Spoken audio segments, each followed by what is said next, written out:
Olá, como vai? Tudo bem? Pois vamos começar a 7ª fase da disciplina de História.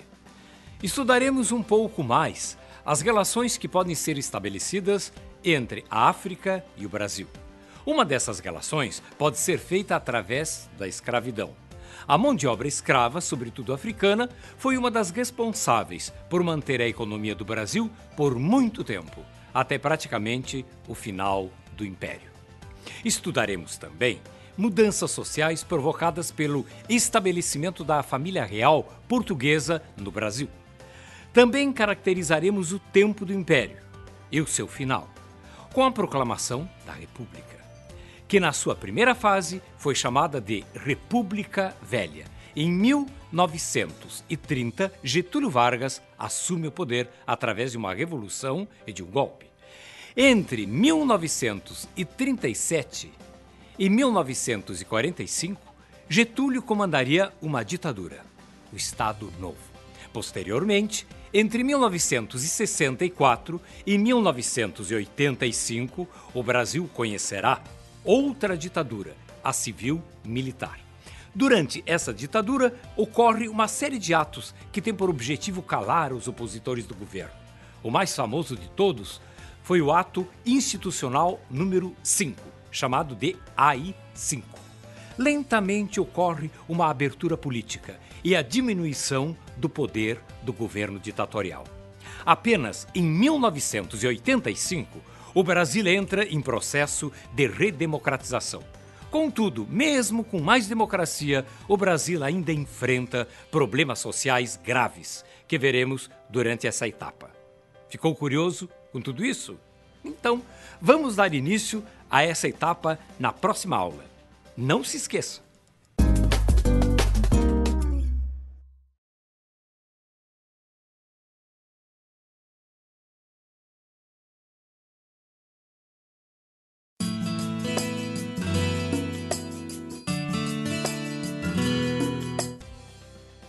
Tudo bem? O processo de colonização do Brasil, iniciado com maior intensidade na segunda metade do século XVI, explorava desde o começo o pau-brasil, a árvore cuja resina era utilizada na Europa para o tingimento de tecidos. Posteriormente, começou-se a explorar a cultura da cana-de-açúcar. A introdução da cana-de-açúcar no país veio acompanhada da necessidade de mão de obra para trabalhar na lavoura. Entre outros trabalhos, a escravidão esteve constantemente presente.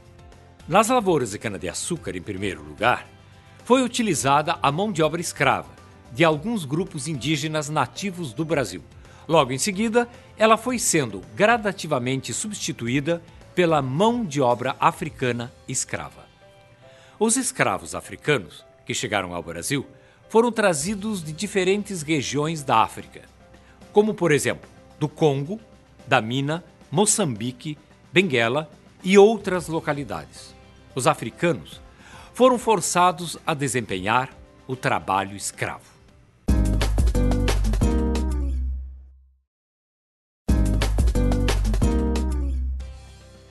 Assim como os indígenas escravizados, os africanos foram comercializados como simples mercadorias. Em geral, camadas sociais, tanto no Brasil como na Europa, eram mantidas com os lucros provenientes do tráfico de seres humanos. Em um processo onde o lucro era o objetivo final, as preocupações com a saúde dos escravos eram relacionadas ao seu preço no tráfico. Além do mais, um escravo doente não podia trabalhar e gerava mais despesas para quem o comprava. O ato de escravizar uma pessoa é seguido pela sua descaracterização como ser humano. Assim como aconteceu com os indígenas escravizados, os africanos de diferentes nações foram isolados de sua cultura, sendo obrigados a adotar a língua, a religião e os costumes brasileiros, logo que chegavam. Havia até uma diferenciação entre eles. Um escravo que desconhecia o idioma e costumes portugueses era chamado de boçal. Aquele que aprendia o português era conhecido como ladino. Essa classificação tinha o objetivo de diferenciar os preços de cada um dos escravos.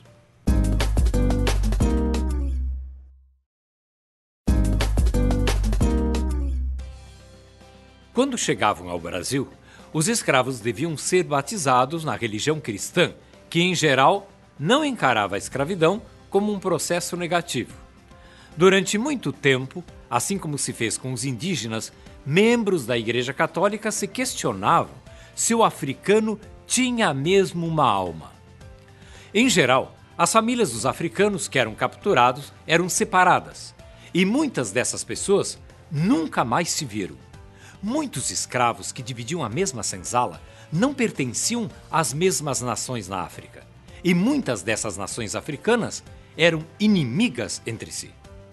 Essas práticas, assim como muitas outras consideradas desumanas, foram aplicadas no sentido de evitar uma organização de africanos que poderia resultar em um levante.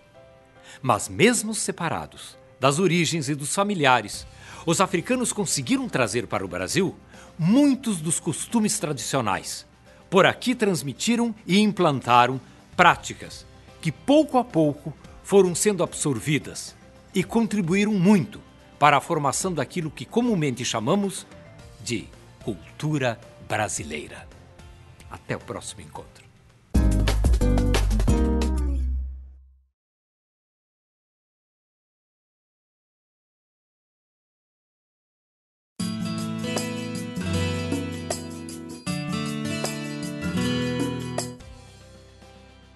Olá, como vai?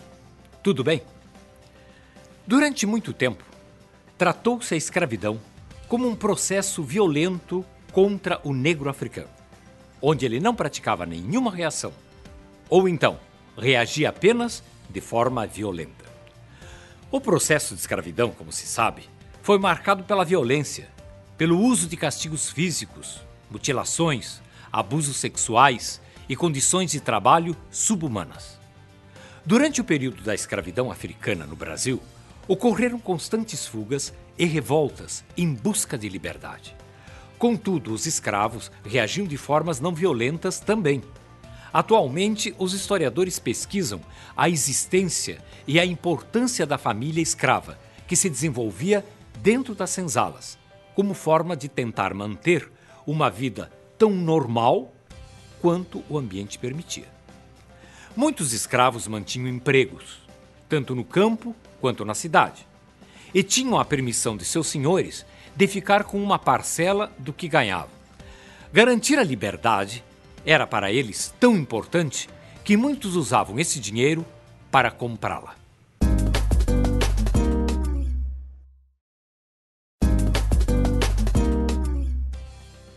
Entre as reações violentas ao sistema escravista estavam as fugas.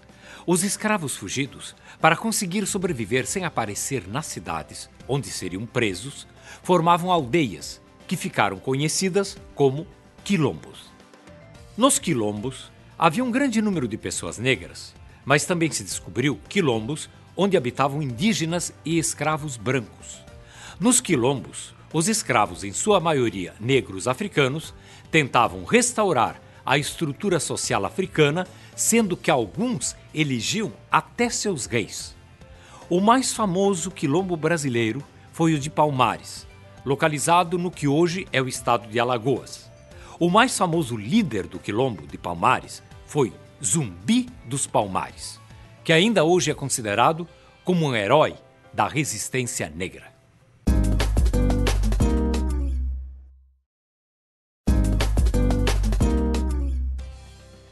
A história contra o sistema escravocrata no Brasil termina oficialmente no ano de 1888, com a Lei Áurea assinada pela princesa Isabel, filha do imperador Dom Pedro II. Contudo, mesmo com o fim oficial da escravidão, a situação desses ex-escravos não melhorou muito.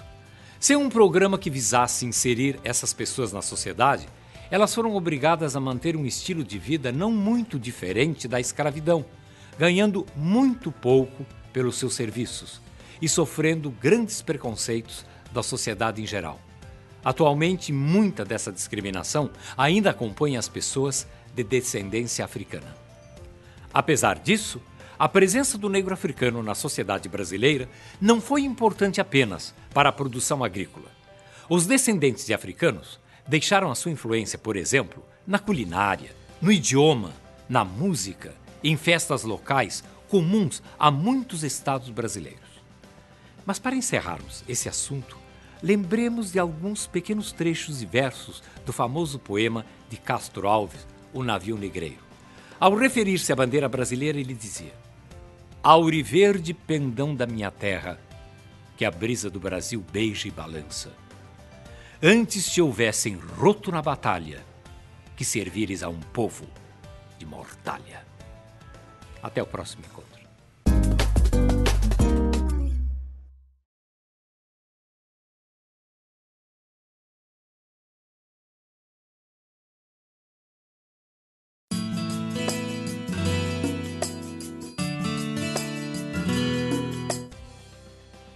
Tudo bem? Pois no ano de 1808, a família real portuguesa chegou ao Brasil, que nessa época ainda pertencia a Portugal. Essa chegada motivou muitas mudanças aqui no Brasil. Uma das primeiras atitudes do rei Dom João VI, ao chegar com a família real ao Brasil, foi abrir os portos às nações amigas. Ele também criou o Banco do Brasil, o Jardim Botânico, o Teatro Real, a imprensa régia, entre outros. Era o começo de um processo que só acabaria com a independência em 1822. A independência brasileira, realizada por Dom Pedro I em 1822, encheu a população de esperanças, mas alterou pouco a rotina de nosso país, se levarmos em conta a situação do governo e mesmo da população em geral. As mudanças promovidas pela vinda da família real, assim como as que ocorreram logo após a proclamação da independência, tiveram consequências importantes para que o Brasil fosse aos poucos rompendo os laços coloniais com a metrópole portuguesa.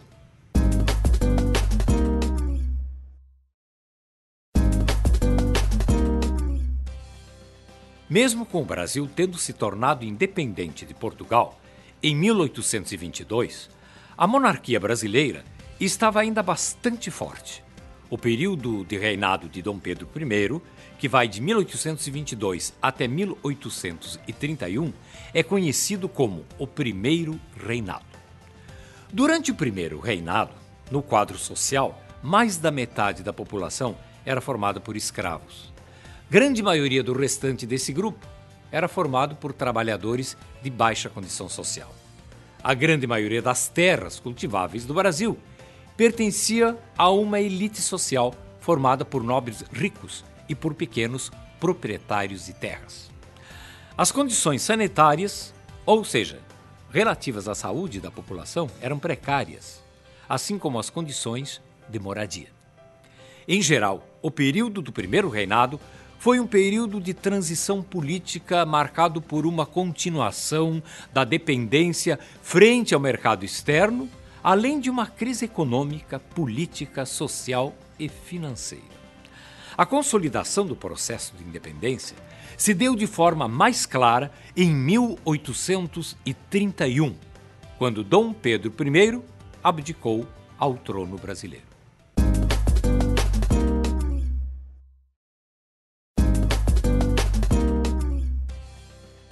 Em 1824, foi promulgada a primeira Carta de Constituição Brasileira, norteada por ideais de igualdade e liberdade.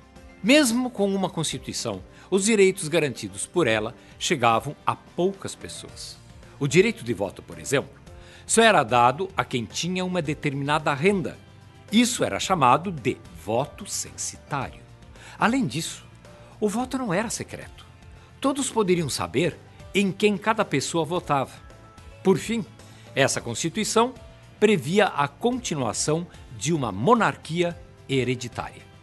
A primeira Constituição brasileira foi promulgada, ou seja, foi imposta pelo Partido Português, que tinha o interesse de se manter no poder e, dessa forma, criou meios para que seu poder fosse, de fato, mantido. Até o próximo encontro.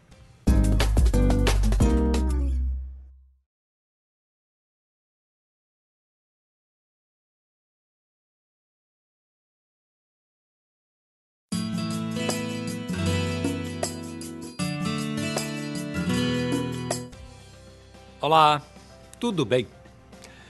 Aqui no Brasil, durante o primeiro reinado, o imperador exercia um grande controle sobre a sociedade. Esse poder fora gerado em grande parte graças à Constituição de 1824.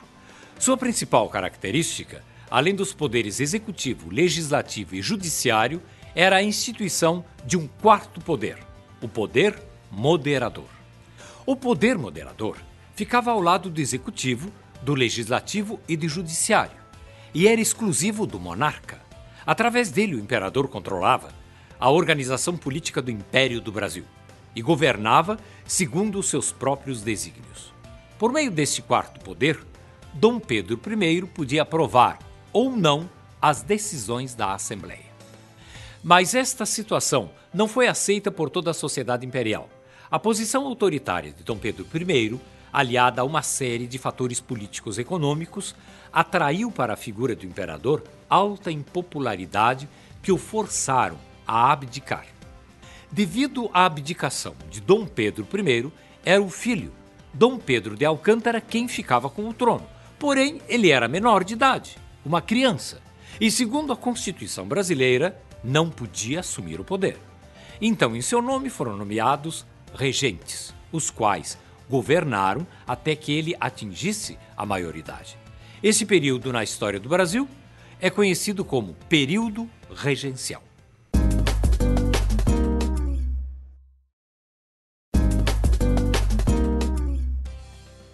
Dom Pedro I sofreu muito com a oposição enquanto esteve no poder. Os críticos questionavam a opressão representada pelo poder moderador e o predomínio do partido português junto ao Império. Sem alternativas, em 7 de abril de 1831, Dom Pedro I apresentou o ato de abdicação ao trono. E naquela mesma madrugada, ele deixou o palácio. Após a abdicação de Dom Pedro, o Brasil passou a ter uma nova administração, a regência. Durante o período regencial, o Brasil enfrentou grandes dificuldades para manter a ordem e a unidade. Em diversos momentos, por todo o país, aconteciam revoltas promovidas por camadas sociais descontentes. As revoltas eclodiram em várias partes do Império. No Rio Grande do Sul, por exemplo, ocorreu a Revolução Farroupilha. No Pará, ocorreu a cabanagem, e na Bahia ocorreu a sabinada. Cada uma dessas revoltas tinha suas reivindicações específicas. Porém, a grande maioria dos revoltosos não aceitava as medidas tomadas pela regência. O governo regencial não tolerou os movimentos de revolta e reagiu de forma violenta. Depois de muitas lutas, muito sangue derramado e de grande instabilidade política e social, Dom Pedro de Alcântara foi declarado maior de idade antes do tempo, no episódio que ficou conhecido como o golpe da maioridade. Assim, em 1841, ele pôde ser coroado como o segundo imperador do Brasil, com o nome de Dom Pedro II.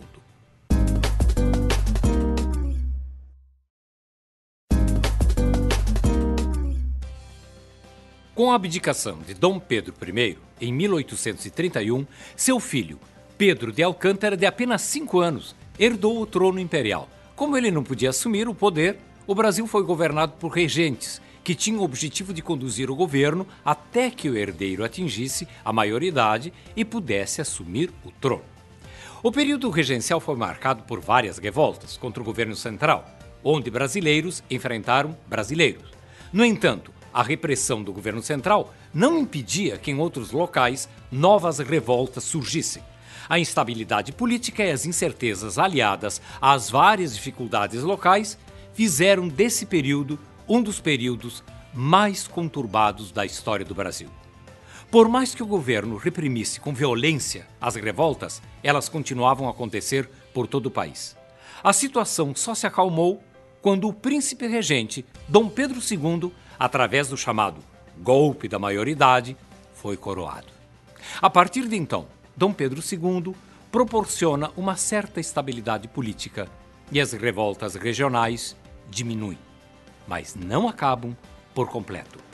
Pesquise mais sobre esse assunto e até o próximo encontro.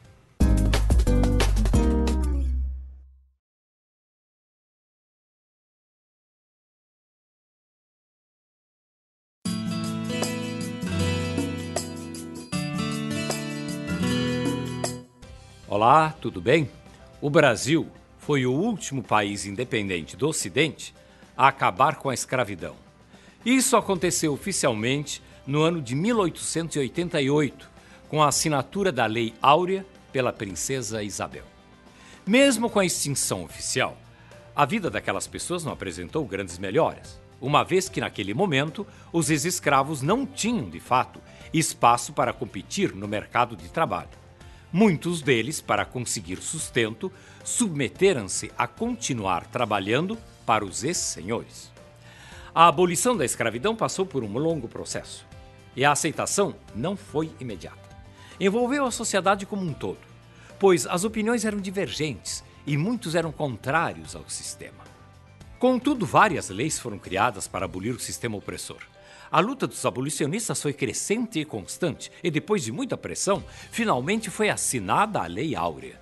Os escravos agora estavam livres, mas continuavam à margem da sociedade, já que não havia interesse em integrá-los socialmente. Havia também o fator econômico. Escravos sem salário não podiam comprar produtos.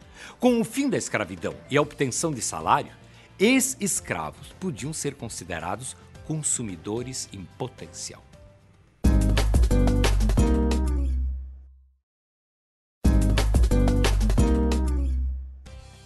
No Brasil, o movimento abolicionista, que tinha por meta principal erradicar a escravidão, iniciou-se no século XVIII, mas ganhou força no século XIX.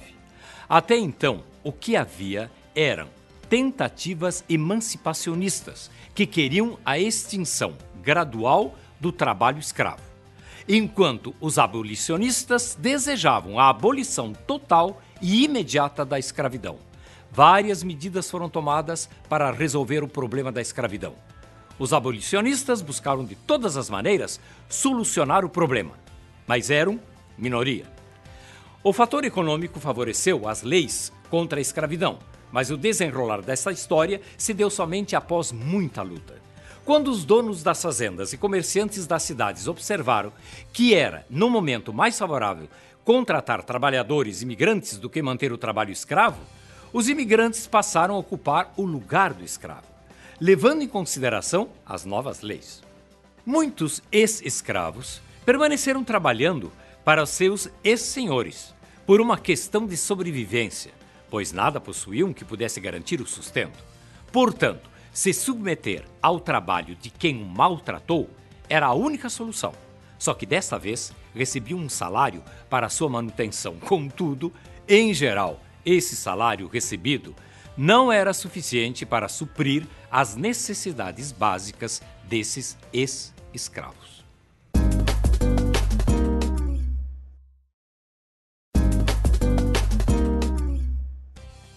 A escravidão no Brasil é um dos capítulos mais negativos da nossa história. Torturas, separação de famílias e a morte de milhares de pessoas ocorreram em nome da manutenção de um sistema econômico. Ainda hoje, mais de um século após a libertação, esta população ainda sofre com o preconceito que gera, em muitos casos, falta de oportunidades tanto sociais quanto econômicas. No Brasil, por um longo tempo, a força de trabalho escrava representou uma importante maneira de manter a economia do país. Dessa forma, brancos, negros e indígenas foram submetidos à escravidão. Contudo, durante esse processo, elementos das mais diversas culturas, como a indígena e a africana, mesclaram-se, moldando, de certa forma, a sociedade em que vivemos. Atualmente, um dos grandes problemas sociais do Brasil é o de integrar social e economicamente grupos que sofreram com diferentes formas de repressão e escravidão. Leia mais sobre esse assunto, que é muito importante, pois tem consequências até hoje. E até o próximo encontro.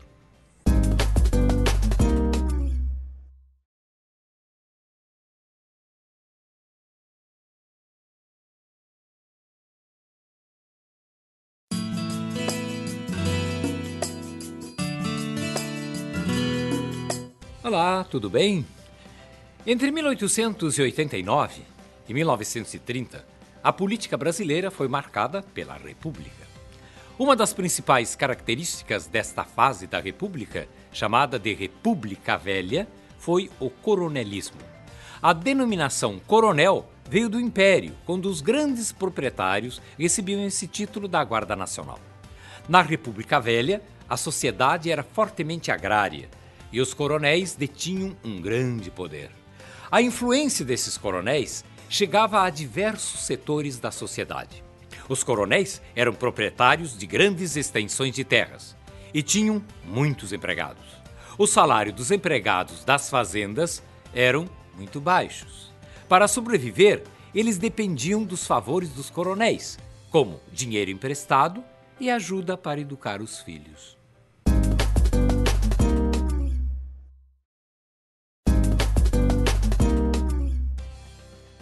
Com o início da República Velha, em 1889, o povo brasileiro esperava que fossem acontecer muitas mudanças na sociedade. Na verdade, poucas mudanças aconteceram, e a maioria delas beneficiavam apenas uma pequena parcela da população. Nas relações políticas predominava o modelo conhecido como coronelismo.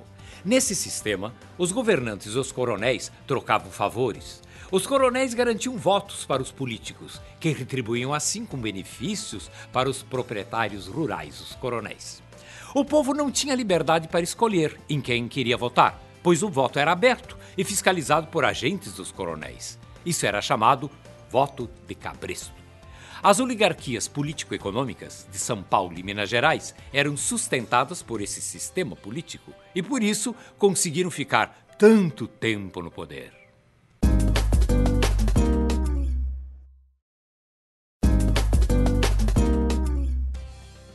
No modelo republicano de governo, os governantes são escolhidos pelo povo, em eleições diretas ou indiretas. A maior autoridade da República é normalmente chamada de presidente. Quando o modelo da República é presidencialista, ele é o chefe do poder executivo, ou seja, o poder que executa as leis. O Estado unitário que existia no Império foi substituído pelo Estado federativo. Isso quer dizer, resumidamente, que cada província do antigo Império passou a constituir um Estado com autonomia para resolver os problemas locais e fazer as próprias leis estaduais, desde que elas não contrariassem as leis do governo central ou federal. O governo central da União ficou encarregado de tratar dos problemas gerais, como manter as relações internacionais, organizar a defesa do país, emitir dinheiro e fazer as leis que diziam respeito a todo o país. Esse assunto não para por aqui. Tem muito mais coisas que você pode aprender sobre ele. É muito interessante e continue pesquisando. E até o próximo encontro.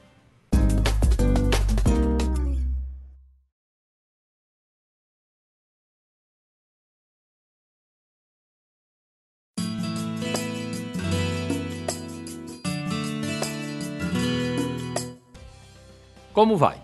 Tudo bem?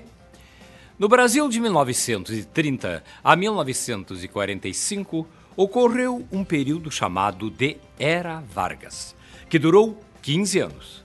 Durante esse período, o Brasil deixou de ser um país unicamente agrário, expandindo também seu parque industrial.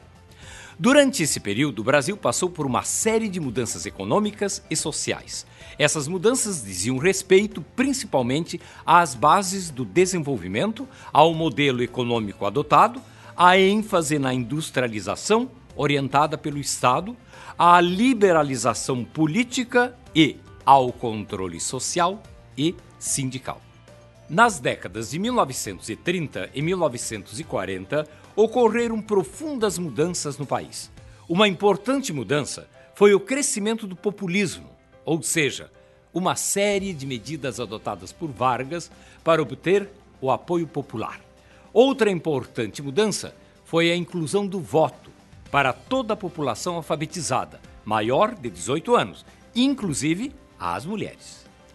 A urbanização cresceu de forma acelerada, facilitando a expansão desordenada das cidades. O Brasil vivia um intenso processo de modernização política e econômica e sofria todos os impactos positivos e negativos decorrentes desse processo. Com a industrialização, foi necessário investir em meios de transporte e comunicação, o que possibilitou uma certa integração nacional. É nesse período, por exemplo, que se investe pesadamente na manutenção e construção de rodovias.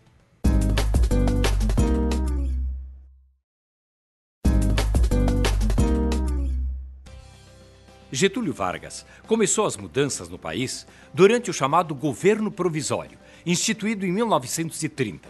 Ao ser derrubado em 1945, ele havia completado um conjunto de mudanças políticas, econômicas e sociais que muitos historiadores denominam como modernização conservadora, ou seja, medidas econômicas mais voltadas às elites governantes do que ao povo. Entre essas medidas podemos citar a CLT, ou seja, a Consolidação das Leis Trabalhistas, que influenciam até hoje na vida do trabalhador brasileiro. No mês de novembro de 1942, um esboço do projeto da CLT foi publicado no Diário Oficial. Com isso, Vargas pedia sugestões da população em relação às leis trabalhistas. Essa foi uma das medidas usadas por seu governo para obter grande apoio popular. Depois de recolhidas as sugestões, Getúlio as envia para os autores do projeto, com o objetivo de estruturar o projeto final da CLT. O projeto foi assinado no dia 1º de maio de 1943, o Dia do Trabalho. A CLT surge como uma necessidade institucional após a criação da Justiça do Trabalho em 1939. O objetivo da CLT era reunir a legislação esparsa trabalhista, reunindo uma série de direitos ao trabalhador concedidos anteriormente por Vargas, como férias remuneradas, aposentadoria para operários e salário mínimo.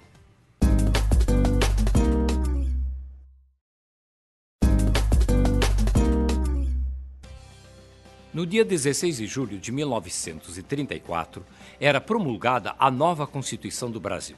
Ela trazia uma série de novas medidas como a eleição dos candidatos aos poderes executivo e legislativo passou a ser feita pelo voto secreto. As mulheres também adquiriram o direito de votar, mas analfabetos, mendigos, militares até o posto de sargento e pessoas judicialmente declaradas sem direitos políticos continuavam sem direito ao voto. Para esse controle, foi criada uma justiça eleitoral para zelar pelas eleições. A Constituição promulgava também os direitos trabalhistas, o reconhecimento dos direitos fundamentais, como salário mínimo, jornada de trabalho não superior a 8 horas diárias, proibição do trabalho de menores de 14 anos, férias anuais remuneradas e indenização na demissão sem justa causa. Por fim, era criado também o nacionalismo econômico, que protegia as riquezas naturais do país, como jazidas minerais e quedas de água capazes de gerar energia. Foram inúmeras medidas que contribuíram muito para o crescimento do país e que se refletem até hoje de alguma forma. E até o próximo encontro.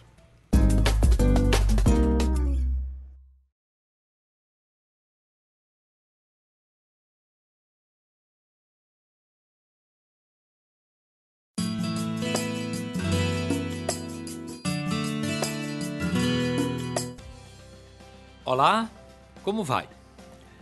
A sociedade e a política brasileiras passaram por uma série de transformações durante o período que vai do Estado Novo até o início do período da ditadura civil-militar.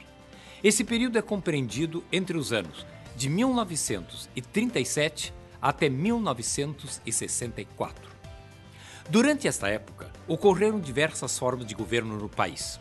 O país teve, por exemplo, uma forma de ditadura no Estado Novo, sob o controle de Getúlio Vargas. Getúlio Vargas é deposto, mas retorna ao poder de forma democrática através de eleições diretas em 1951. Já o plano de governo de Juscelino Kubitschek, mais tarde, tinha como objetivo o desenvolvimentismo. O plano de metas de Juscelino ficaria famoso pelo lema 50 anos em 5. O governo de Jânio Quadros tinha, entre outras metas, acabar com a corrupção. Seu mais famoso símbolo de campanha era uma vassoura que ele usaria para varrer os corruptos. O governo de João Goulart, sucessor de Jânio Quadros, foi marcado por forte pressão de setores militares e civis, que culminariam mais tarde na instauração da ditadura.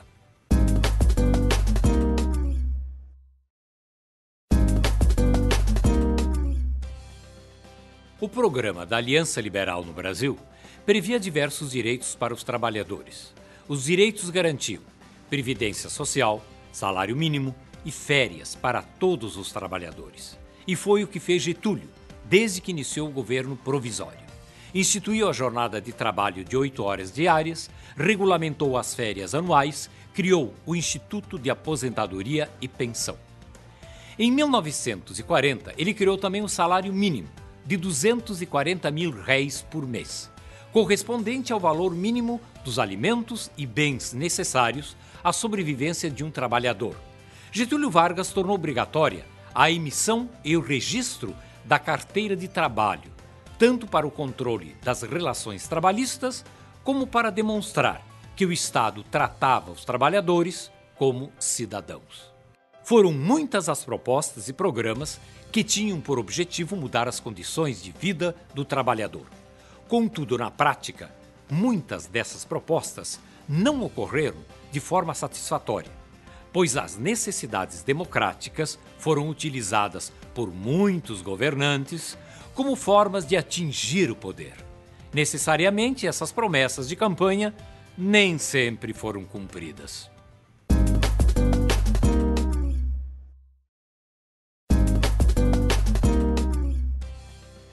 O Brasil passou por uma série de transformações no período que vai de 1937 a 1964. O Brasil deixou de ser um país exclusivamente agrário e exportador para ser um país de considerável desenvolvimento industrial. Houve migração do campo para as cidades, principalmente para São Paulo e Rio de Janeiro, onde o maior número de indústrias oferecia oportunidades de emprego. Em 1960, durante o governo de Juscelino Kubitschek, Brasília passou a ser a nova capital do país. No campo político, diversas forças disputavam o poder, levando a mudanças de governos que culminariam no golpe civil-militar de 1964. Devido, entre outros fatores, a interesses financeiros, alguns latifundiários, empresas multinacionais, políticos da União Democrática Nacional e setores militares tentaram controlar as decisões do governo. Essas forças políticas conservadoras tentaram deter qualquer mudança que visasse melhorar as condições de vida da população. E quando não eram a favor de alguma decisão, faziam de tudo para derrubar o governo, colocando o povo contra. Procure ler mais sobre esse assunto para aumentar seu conhecimento. Vale a pena. Até o próximo encontro.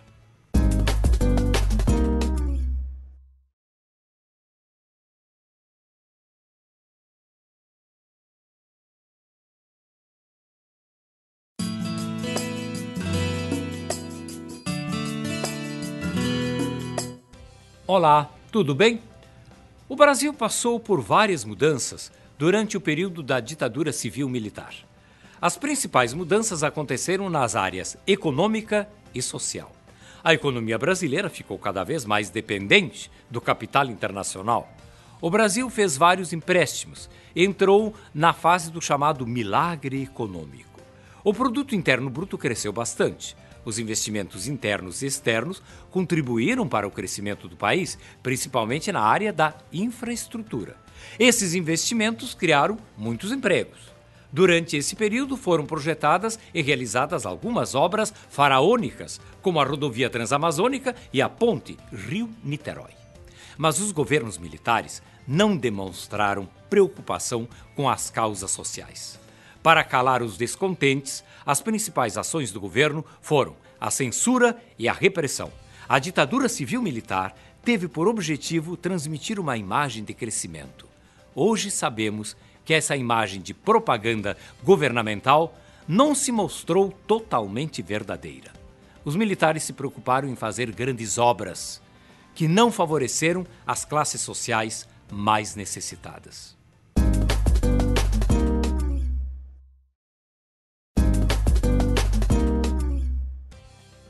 os direitos fundamentais dos cidadãos foram suspensos durante a ditadura civil-militar brasileira, devido aos atos institucionais. O ato institucional mais repressivo foi o ato institucional número 5, o famoso AI-5. Este ato aumentou em grande medida a repressão e a censura durante o governo militar. Por exemplo, deputados e vereadores perderam os mandatos e diversos setores da sociedade sofreram com a repressão. Muitos cidadãos contrários ao regime militar tiveram que abandonar o Brasil e se exilar em outros países. Outros foram presos, torturados e até mesmo mortos. A ditadura civil-militar foi um período de forte repressão e também de grande mobilização popular em busca da redemocratização. Os operários fizeram várias greves para protestar contra o arroxo salarial e as restrições aos sindicatos. O setor cultural também fez várias manifestações, como os festivais da canção da década de 60. E o teatro brasileiro também se fez presente na luta em favor da democracia. E a luta pela redemocratização foi longa e só terminou 2 décadas depois.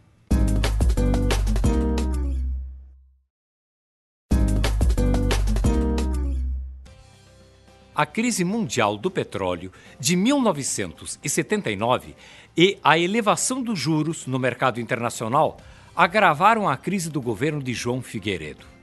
Nos primeiros anos da década de 1980, aumentou a dívida externa e o produto interno bruto teve crescimento negativo, mas a inflação continuava crescendo. Todos esses fatores prejudicaram a economia brasileira.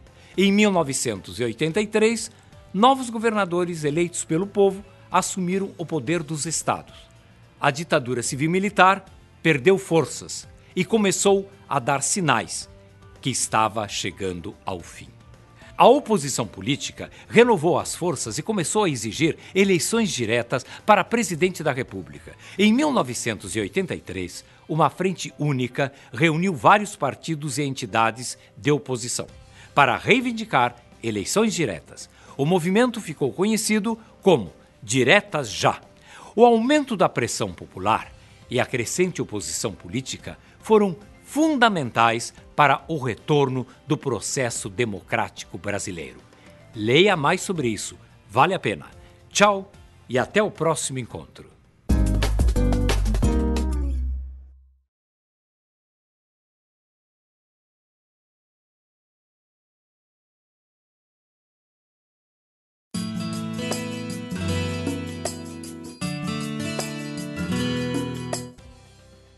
Tudo bem?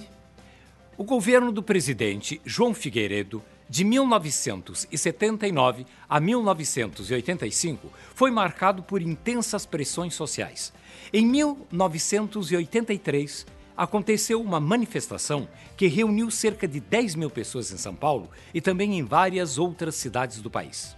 O objetivo da manifestação era pressionar o Congresso para aprovar a emenda do deputado Dante Oliveira. A emenda estabelecia novas eleições diretas para presidente da República. As manifestações se multiplicaram, com vários setores sociais exigindo uma maior abertura política. As maiores manifestações aconteceram em São Paulo e no Rio de Janeiro. O fracasso da política econômica durante o governo Figueiredo mergulhou o Brasil em uma grande crise. Isso contribuiu para aumentar a pressão social pelas mudanças. O governo estava perdendo força. O presidente Figueiredo ficou isolado no poder e não conseguiu impor um sucessor. Era o fim da ditadura civil-militar e da era dos generais.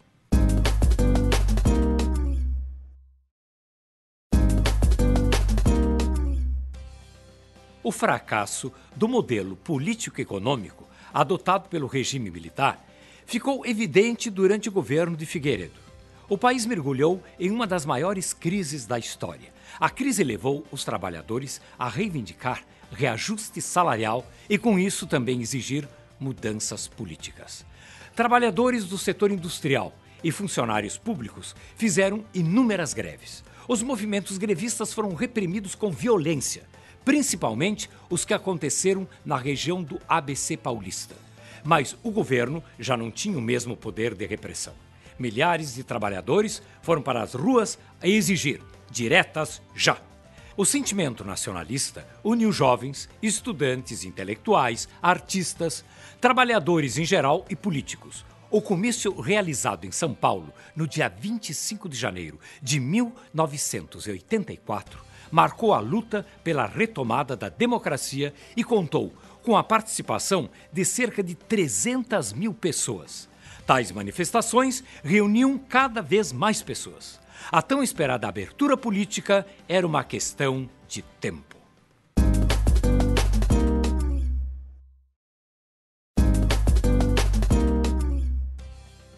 Hoje, podemos dizer que o Brasil é um país democrático em forma de organização política. Contudo, não se pode considerar verdadeiramente uma democracia um governo que não se preocupa com melhores condições de vida para a população. Vários setores da sociedade apresentam muitos problemas.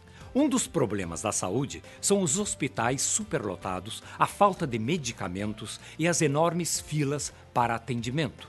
Na educação, os principais problemas são instalações mal conservadas, falta de professores e de recursos didáticos, baixos salários e a violência e o desrespeito dentro das escolas. Falta emprego e moradias dignas para uma grande parte da população brasileira. Os cortiços e as favelas aumentam cada vez mais nas grandes cidades. O Brasil conseguiu alcançar a democracia política. Agora precisa priorizar a igualdade social. O povo precisa tomar consciência política e pressionar os governantes para que mudanças sociais aconteçam mesmo de verdade no país. Muitos brasileiros que vivem à margem da sociedade estão à espera dessas mudanças. Pense bem nisso. E até o próximo encontro.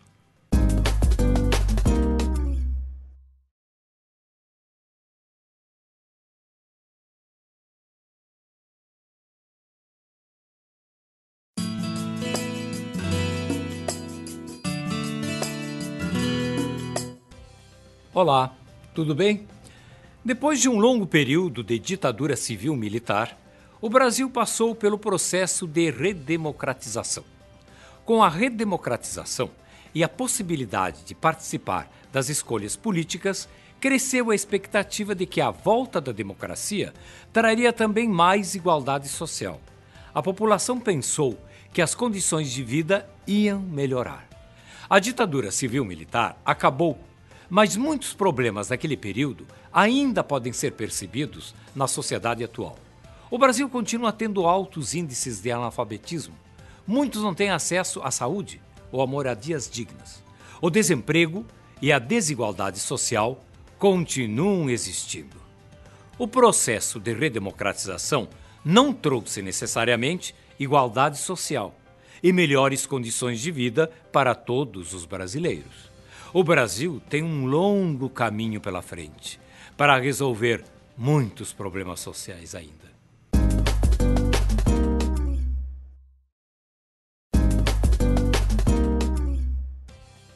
Apenas um dos problemas enfrentados pelo Brasil é a necessidade de uma reforma agrária consciente, que possibilite o acesso à terra improdutiva aos que realmente querem nela produzir e assim obter sustento e uma forma de vida digna. Para serem consideradas produtivas, as propriedades devem seguir as exigências que estão no artigo 186 da Constituição. O primeiro critério é o aproveitamento racional e adequado da terra. O segundo é a utilização adequada dos recursos naturais e a preservação do meio ambiente. O terceiro, obedecer às disposições que regulam as leis trabalhistas. E, por último, a exploração da terra deve favorecer o bem-estar dos proprietários e dos trabalhadores.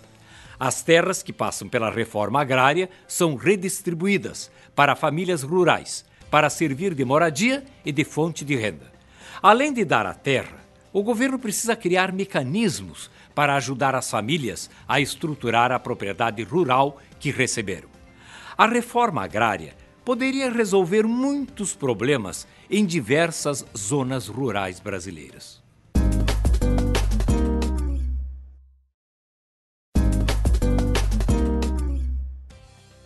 nem sempre as transformações políticas são acompanhadas necessariamente pelas transformações sociais. O Brasil tem problemas sociais muito antigos que ainda estão à espera de novas propostas que possam solucioná-los. As mudanças só vão acontecer quando a maioria da população pressionar os políticos, que são os representantes do povo no poder, começando pelos prefeitos e vereadores, e cobrando também dos governadores, dos deputados estaduais e federais, dos senadores e também do presidente da República, por que não? Mas, para isso, é necessário que as pessoas acompanhem o andamento do processo político, que apenas começa pelo voto.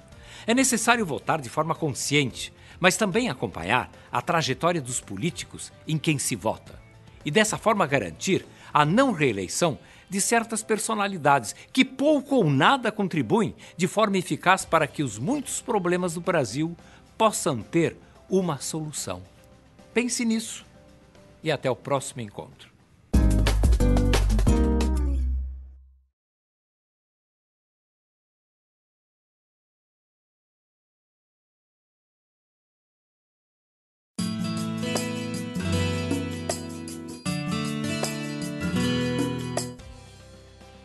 Tudo bem? Pois, geralmente, quando se pede para uma pessoa mais experiente relatar suas memórias, em geral, essa pessoa enfatiza as diferenças entre a época que ela está relatando em relação à atualidade. Como as coisas eram diferentes, dizem. As diferentes manifestações culturais, seja no trabalho, nas artes, na música, na culinária ou na cultura em geral, possuem uma origem. Elas têm como base uma sociedade que já existiu e deixou suas características culturais que foram sendo passadas geração após geração. Muitas dessas características passaram por mudanças. O que ocorre é que antigos costumes são preservados, modificados ou esquecidos até, enquanto novos costumes são agregados a antigos costumes que se mantêm. Muitas produções culturais são modificadas constantemente. Outras demoram mais tempo para mudar. Em grande medida, as construções culturais, que se mantêm por muito mais tempo, são as chamadas tradições, que, em geral, trazem consigo uma forte carga simbólica de identidade das pessoas ou dos povos que as criaram. A cultura é uma construção permanente.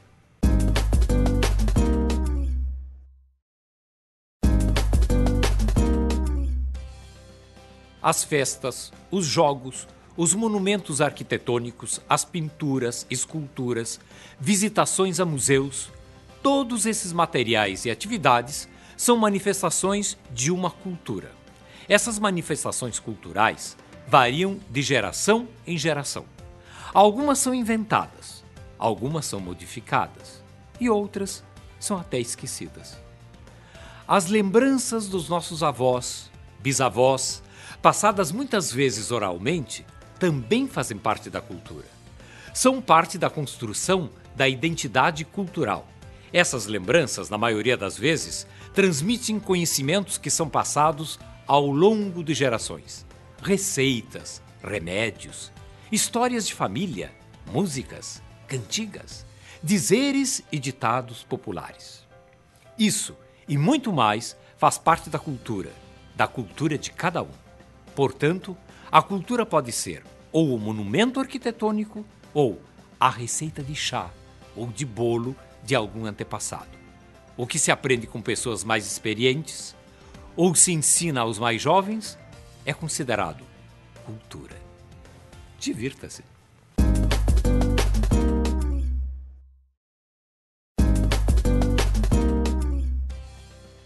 A cultura de cada pessoa é construída, entre outras coisas, pelas relações que ela mantém com o seu trabalho, com o lazer e com os conhecimentos que ela vem a adquirir, seja em nível de aprendizagem escolar ou mesmo em suas relações com outras pessoas e com o mundo.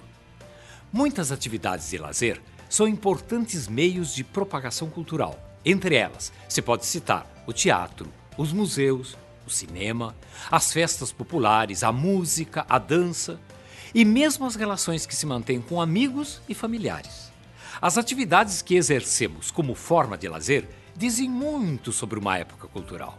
Por exemplo, entre os gregos antigos, ir ao teatro era considerado, além de manifestação cultural, uma atividade cívica.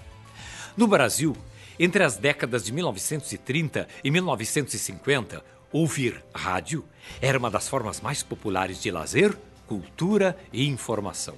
Esse período ficou conhecido no país como a Era de Ouro do Rádio, onde ficaram famosas as novelas de rádio. Cada sociedade tem suas formas de expressão, de lazer e cultura.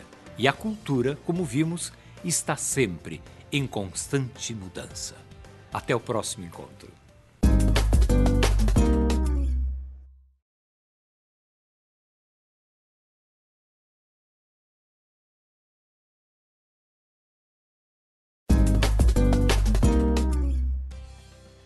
Parabéns! Você acaba de concluir a 7ª fase da disciplina de História. Nesse percurso, vimos que, assim como os indígenas, os africanos foram vendidos como mercadorias. Vimos a monarquia como um período importante da história brasileira, que continuou com a chaga da escravidão, que foi abolida em 1888. Isso não significou necessariamente o fim das injustiças econômicas e sociais.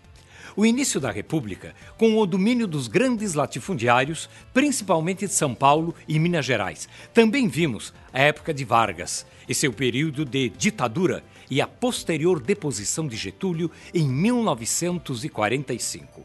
Ainda nessa fase, vimos as transformações da economia brasileira, a consolidação das leis trabalhistas e a volta de Getúlio Vargas ao poder. Após, vimos o desenvolvimento do país sob o comando de Juscelino Kubitschek e ainda o governo contraditório de Jânio Quadros e o governo conturbado de João Goulart. E durante o tempo da ditadura civil-militar, entre 1964 e 1985, a suspensão dos direitos dos cidadãos, entre outras coisas. E a partir de 1985, o início da redemocratização do país. Vimos também uma nova Constituição para o Brasil. Estude. Estude sempre, porque a história guarda muitas surpresas e sempre tem alguma coisa nova para se aprender. Aguardo você na próxima fase. Está certo? Então, até lá!